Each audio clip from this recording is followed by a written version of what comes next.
শুভেচ্ছা সবাইকে। আজকে আমাদের আলোচনার বিষয় হচ্ছে রেখাচিত্র কিভাবে আঁকতে হয়। তা রেখাচিত্র আঁকার জন্য আমরা ষষ্ঠ শ্রেণীর গণিত বইয়ের নমুনা প্রশ্নের 4 নম্বর প্রশ্নটা একটু লক্ষ্য করি।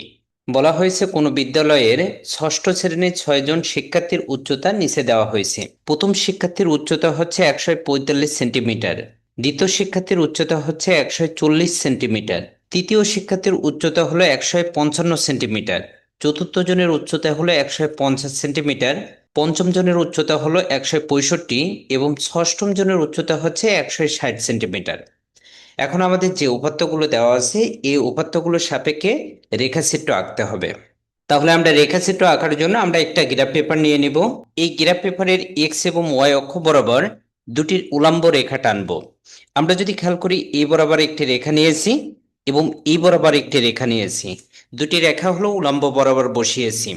এখন আনুভূমিক বরাবর যে রেখাটি পেয়েছি এই রেখাটাকে এক্স অক্ষ এবং উল্লম্ব বরাবর যে রেখাটি পেয়েছি এই রেখাটিকে আমরা ওয়াই অক্ষ দ্বারা চিহ্নিত করছি। তাহলে এক্স অক্ষ বরাবর আমাদের যে 6 জন শিক্ষার্থী ছিল এই 6 জন শিক্ষার্থীকে 5 ঘর পরপর ক্রমান্বয়ে বসানো হয়েছে। এখন ওয়াই অক্ষ বরাবর যেহেতু শিক্ষার্থীর উচ্চতা বসিয়েছিলাম, প্রত্যেক ঘরকে এক একক ধরে আমরা উচ্চতাগুলো বসিয়েছি।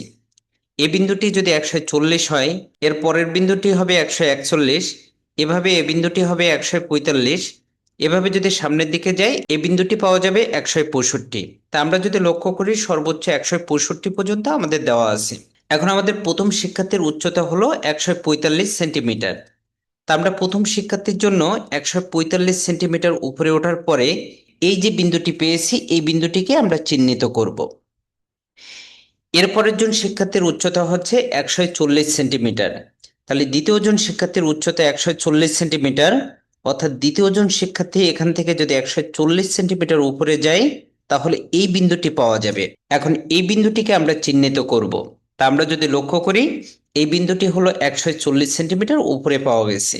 তৃতীয় জন শিক্ষার্থীর উচ্চতা হচ্ছে 155 সেন্টিমিটার, ওয়াই অক্ষ বরাবর 155 এই ঘরটি নির্দেশ করে।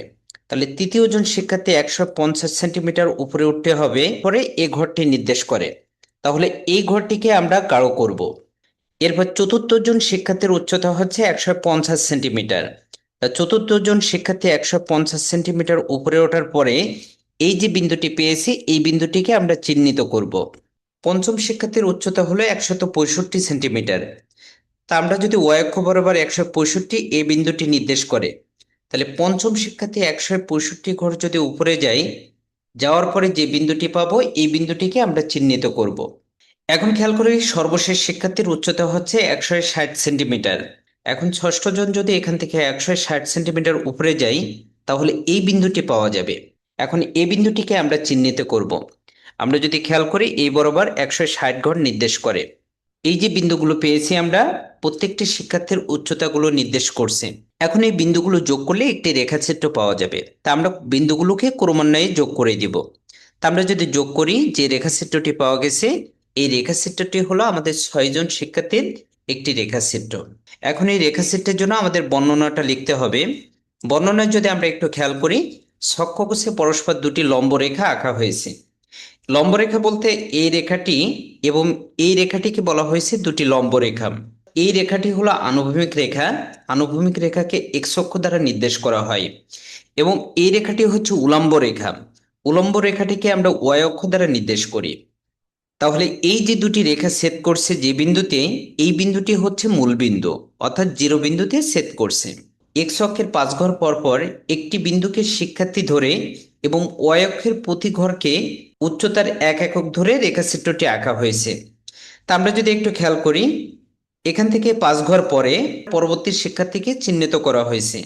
তার পরবর্তী শিক্ষার্থী আরো 5 ঘর পরে, এভাবে ক্রমান্বয়ে প্রতি 2 জন শিক্ষার্থীর মাঝে ব্যবধান হচ্ছে 5 ঘর করে এবং ওয়াই অক্ষ বরাবর প্রতি এক ঘরকে এক একক ধরেছি। ওয়াই অক্ষ বরাবর 140 থেকে আরম্ভ হয়েছে। আমরা যদি খেয়াল করি এই বিন্দুটি হলো 140। আমরা 0 থেকে 140 পর্যন্ত ঘরগুলো বোঝাতে এরকম একটি ভাঙ্গা চিহ্ন দিয়ে দিব। এই ভাঙ্গা চিহ্ন দ্বারা বোঝা যায় 0 থেকে 140 পর্যন্ত সংখ্যাগুলো খুব কাছাকাছি ভাবে এর ভিতরে বসে আছে। যেহেতু যদি আমরা 0 থেকে 1 2 করে যদি সংখ্যাগুলো বসাতে যাই তাহলে ওয়াই অক্ষ বরাবর গ্রাফ পেপারে বসানো সম্ভব হবে না। এই জন্য 0 থেকে 140 পর্যন্ত আমরা এই ভাঙ্গা চিহ্নটি ব্যবহার করেছি। তাহলে আমরা সর্বশেষে বলতে পারি আমাদের যে উপাত্তগুলো দেওয়া ছিল এই উপাত্তগুলো রেখাচিত্রের মাধ্যমে দেখানো হয়েছে। তা আমরা উপাত্তসমূহ রেখাচিত্রের মাধ্যমে দেখানোর পরে আমাদের উপাত্তসমূহ বিশ্লেষণ করা বা বোঝার জন্য খুব সহজ হয়েছে।